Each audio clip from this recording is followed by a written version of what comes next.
আমি ফুটাইতে ফুটাই কারে রে ফুটাই কারে। তবে ভালো বলছো, সুন্দর বলছো, ধন্য গেছি হইয়া।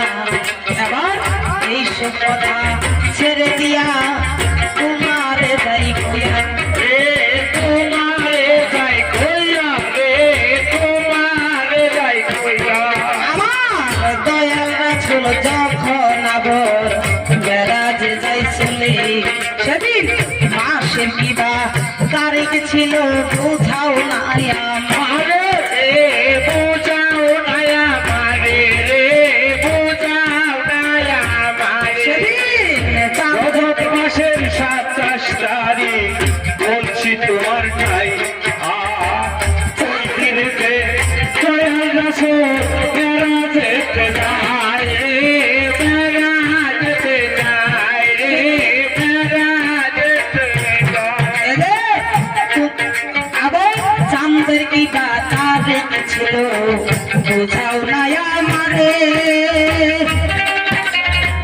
কান্দে ছিল 12 তারিখ বললাম তোমার দ্বার রে কোন পাগলের মালিক তুমি রে। তবে যেদিন আমার দয়াল গো মেরাজে যাই চলে, সোমবারেতে দয়াল রাসূল গেল গো চলে।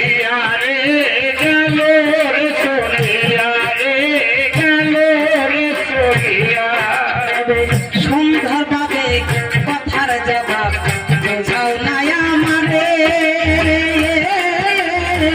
কথা শুনে ধন্য আমি হইব আসরে। কোন সাগরের মালিক তুমি রে। কান্দে ছিল 27 তারিখ বলছি তোমার ঠাই তারের দেখো রোজ বৃহস্পতিবার আমি বলে যাই রে আমি বলে যাই রে আমি বলে যাই। তবে যখন দয়াল মেরাজেতে গেল গো চলিয়া, আল্লাহ সাথে দিদার করবে এটাই ছিল আশা রে।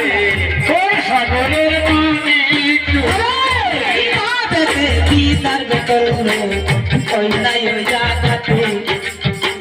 সুন্দর ভাবে কথার জবাব বুঝাও না আমারে।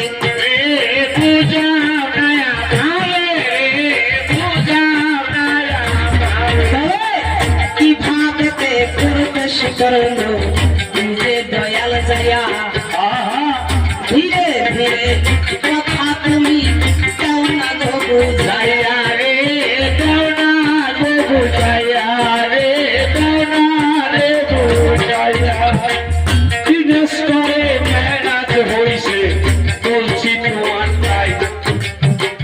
প্রথম দেখো মক্কা থেকে বাইতুল মুকাদ্দাস রে বাইতুল মুকাদ্দাস রে বাইতুল মুকাদ্দাস।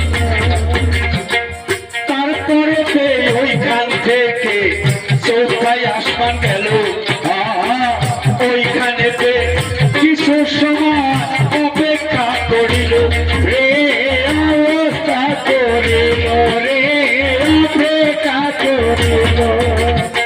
রক্ত যখন আইসা গেল ওই না সময় তাই রক্ত বেঁধে উঠা দয়া আল্লাহর কাছে যায় রে আল্লাহর কাছে যায় রে আল্লাহর কাছে যায়। কিভাবে লইয়া নবী মেরাজ করেছিল বাবা মা প্রত্যেক ভক্ত এই কাহিনী জানা ছিল ভালো রে জানা ছিল ভালো রে জানা ছিল ভালো।